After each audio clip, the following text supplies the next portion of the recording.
Test 2, Section 1. You will hear a new student, Stefan, talking to an assistant, Anna, at the student union about his membership. You now have 30 seconds to read questions 1 to 6.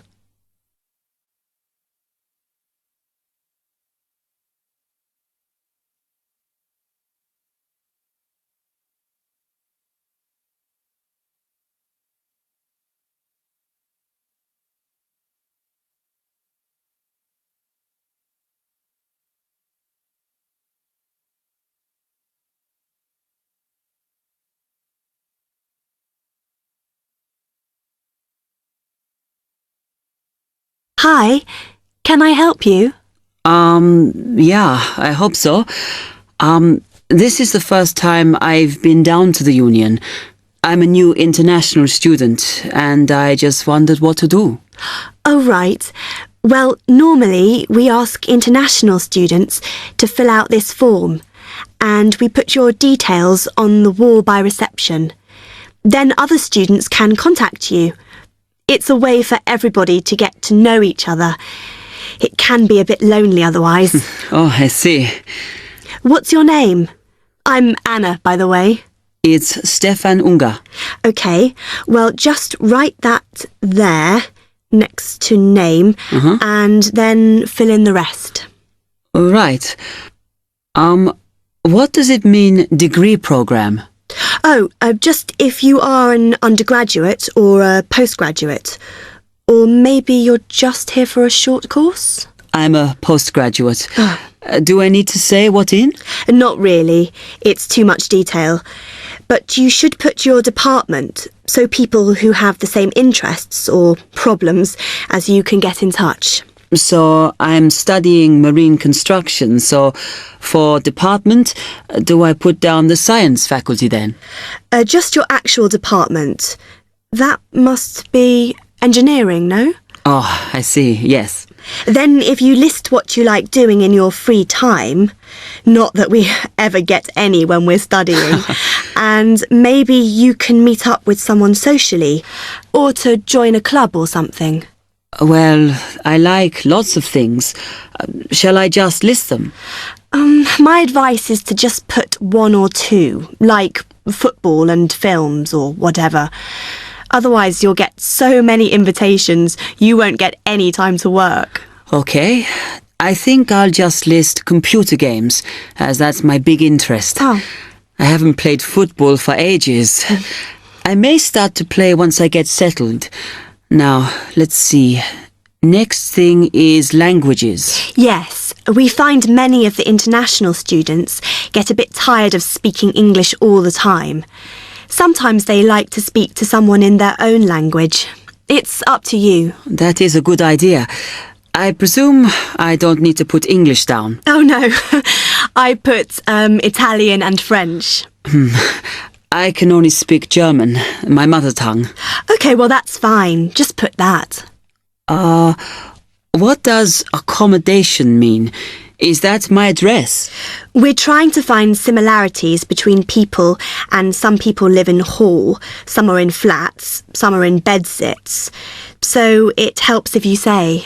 I'm in hall, though I'd like to be in a flat, but that won't happen till the end of the first term. Put where you are now. You can always change it later. Then finally, just put your phone number. I haven't really got one. I haven't sorted out a mobile yet. Well, it's going to be difficult for people to contact you then, isn't it? Why don't you put the union one and we'll take messages for you? Okay. It's 02950 659 003. Have you got that? Yes. OK then. You now have 30 seconds to read questions 7 to 10.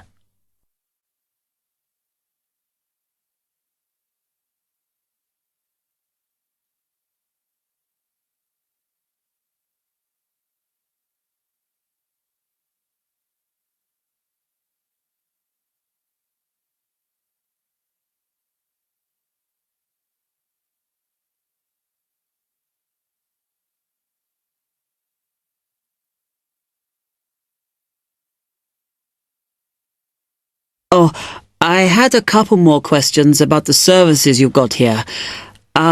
It says there's a photocopier here. Yes, you need to get a card from the shop, and then it's available to all students in the mornings.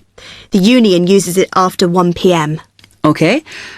I see also the union organizes loads of events. Are they always held here in the union building? It looks big enough. If you're interested in something, you should check the poster or our website. In fact, we normally use the Round Theatre, opposite the conference centre for most events, because the sound system is better.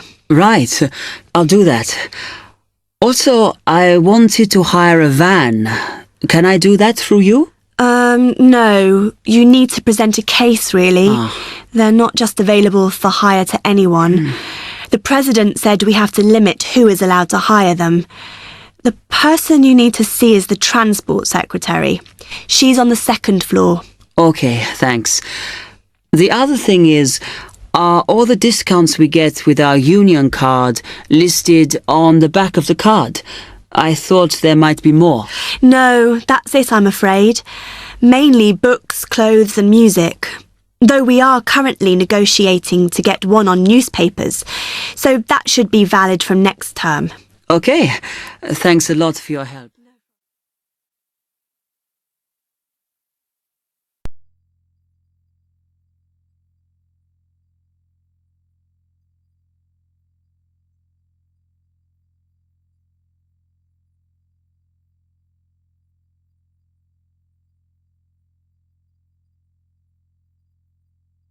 Test 2, Section 2. You will hear a library assistant talking about the library she works in. You now have 30 seconds to read questions 11 to 15.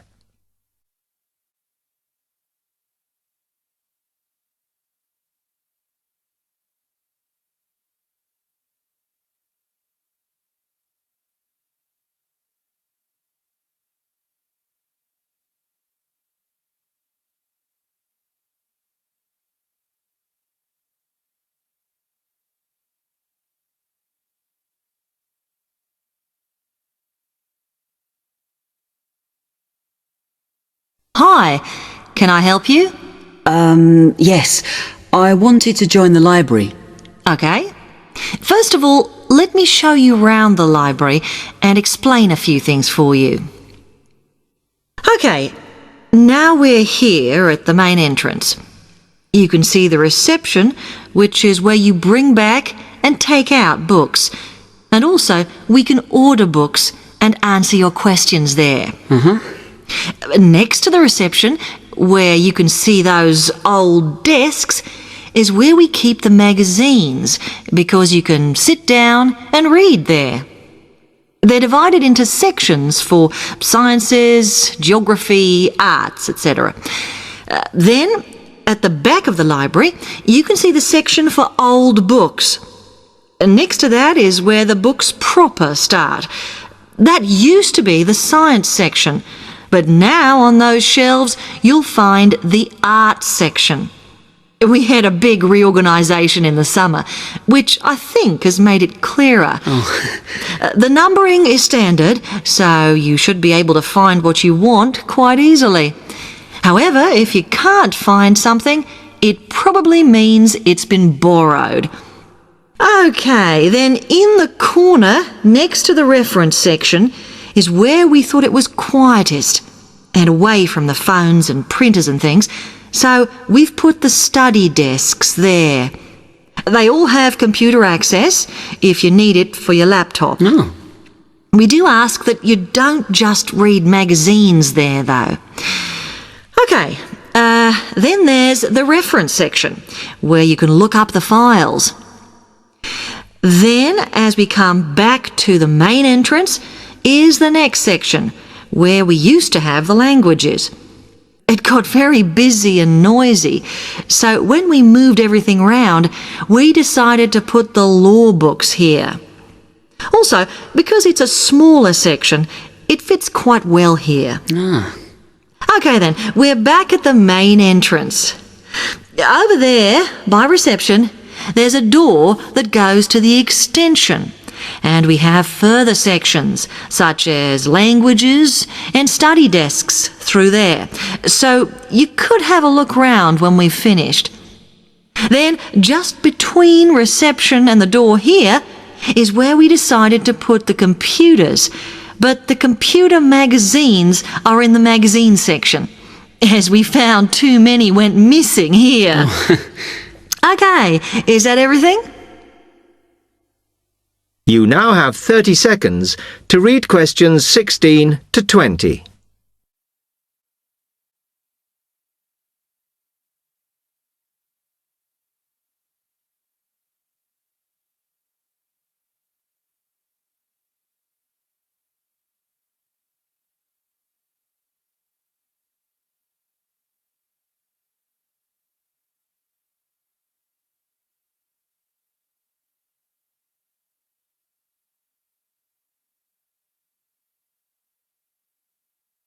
That's great, thanks.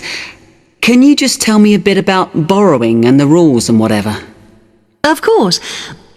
Over the last 2 months, we've been introducing a new system for this, and you can now take books out for 6 weeks. That's generally enough for most people. We usually get books back within 30 days. Of course, you may decide to renew the period. You used to have to come in to get the book stamped because we don't like doing it over the phone, as there's no record of it. But now you can do all that via email. Oh. If you do forget to renew, then we do make a charge, I'm afraid. That helps our costs, of course, but we do insist on it. The good news is that there is only one charge. I know some libraries charge £1 for 1 week and then it goes up with each week it's late. We ask for £1.50 as we think that's high enough to stop people being overdue.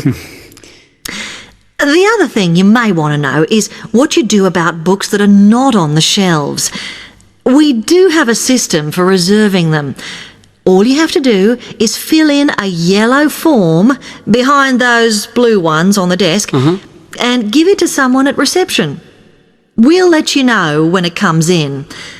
Also, sometimes you will need a journal article that we don't have but can get from other libraries. So we offer an ordering service if you need it. Now, if you'd like to fill in this form here.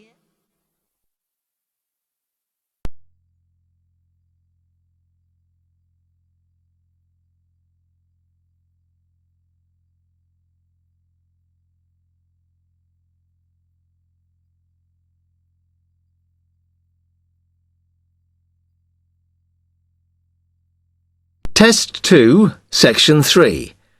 You will hear 2 students, Ramil and Kirsten, discussing presenting a paper at an architecture conference. You now have 30 seconds to read questions 21 to 28.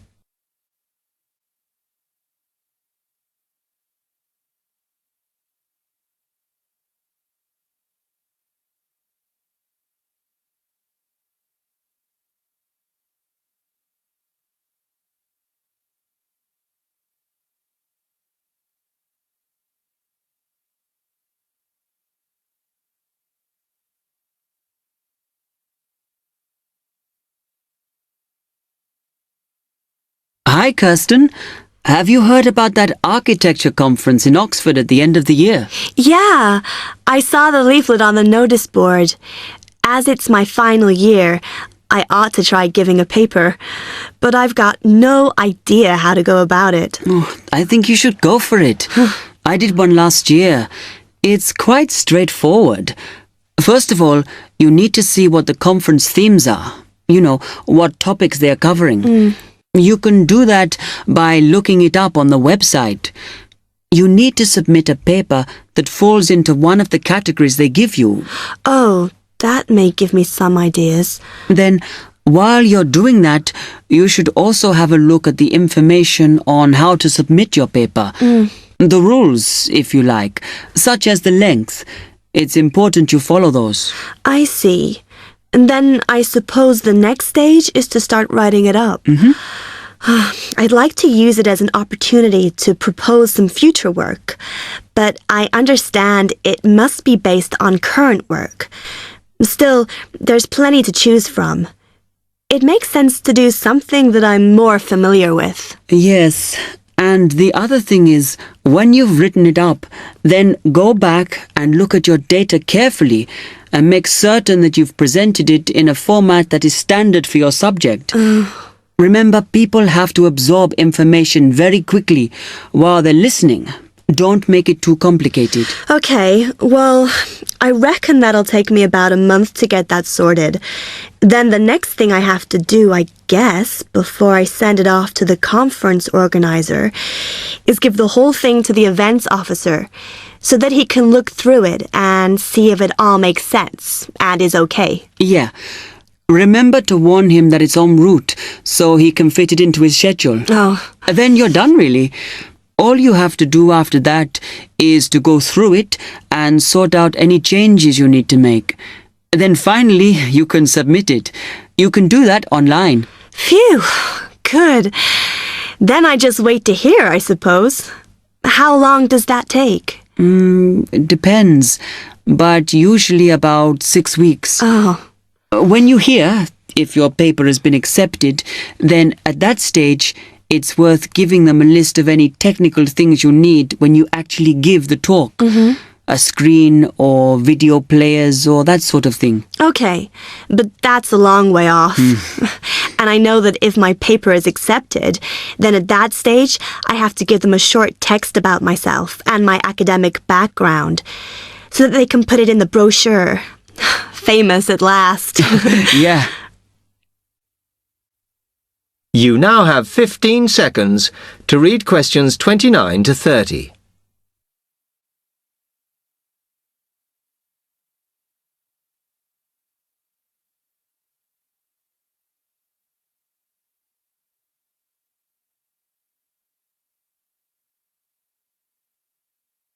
Right, well, I've got to get a couple of things sorted if I'm going to get this paper completed.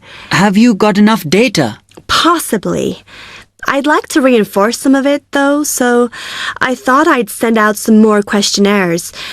I was looking at that thesis that Angela wrote last year, and she said you need a sample of over 100 to be sure of your results. I think some of this year's postgraduates are doing some of the same stuff as you on buildings. Why don't you talk to them? I'll end up getting confused. It would be more useful for me to actually go out to that site by the rail bridge to see how they're building the new factory. Oh. I managed to get hold of Professor Barnett at London University, and he said I should go out and take pictures. I'm pretty busy, but I'll have to make time. Anyway, what about you? What are your plans?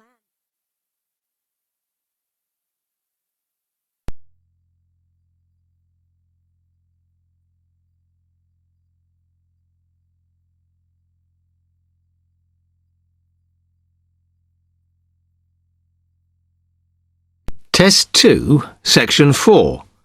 You will hear part of a lecture on the current and future use of mobile phones. You now have 30 seconds to read questions 31 to 35.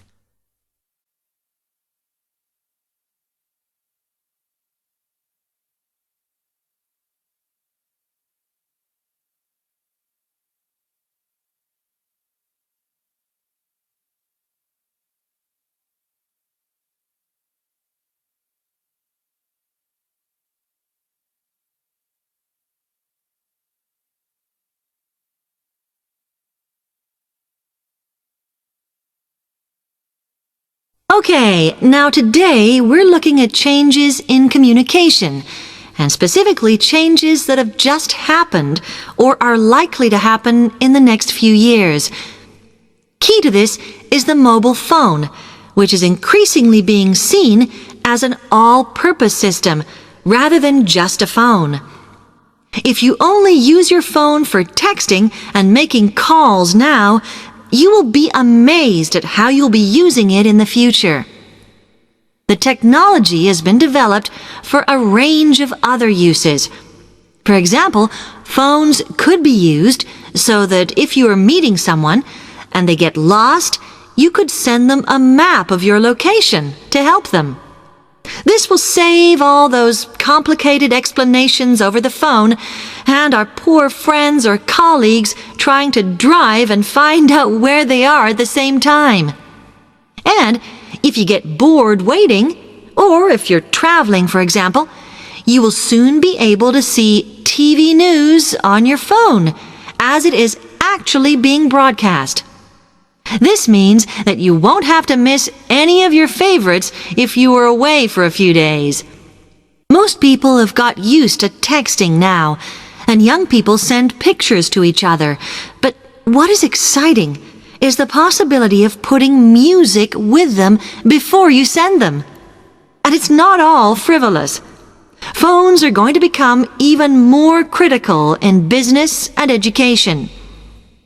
Some recent developments have a highly practical usage. So, for example, as lecturers, we will be able to send everybody a text to let them know if lectures have been cancelled. And the new phones could have a further use in education, as well as business, as they will enable us to go to any destination, such as when we are doing a field trip, for instance. And from there, to send data directly to a computer so that we can access it when we get home. This means we will no longer be limited by what the phone can store. You now have 30 seconds.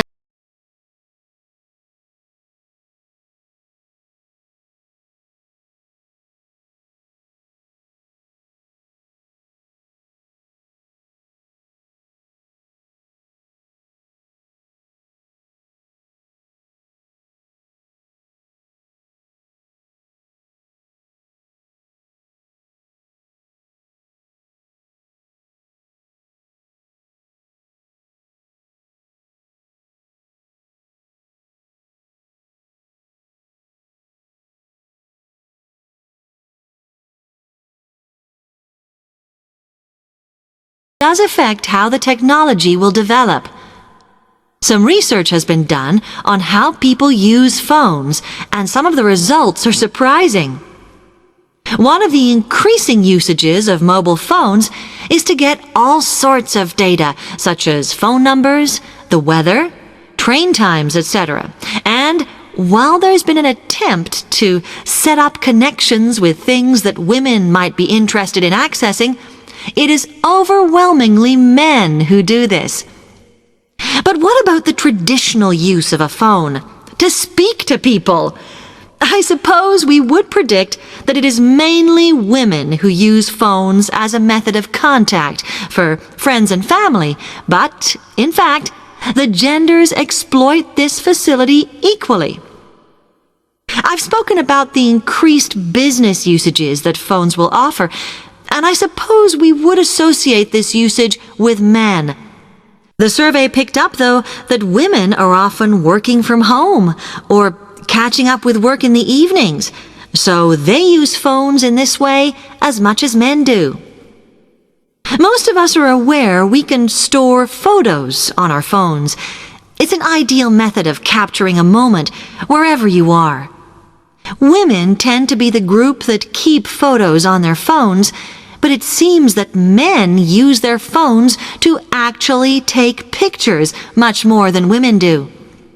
And of course, all this knowledge affects the marketing that the companies will do in order to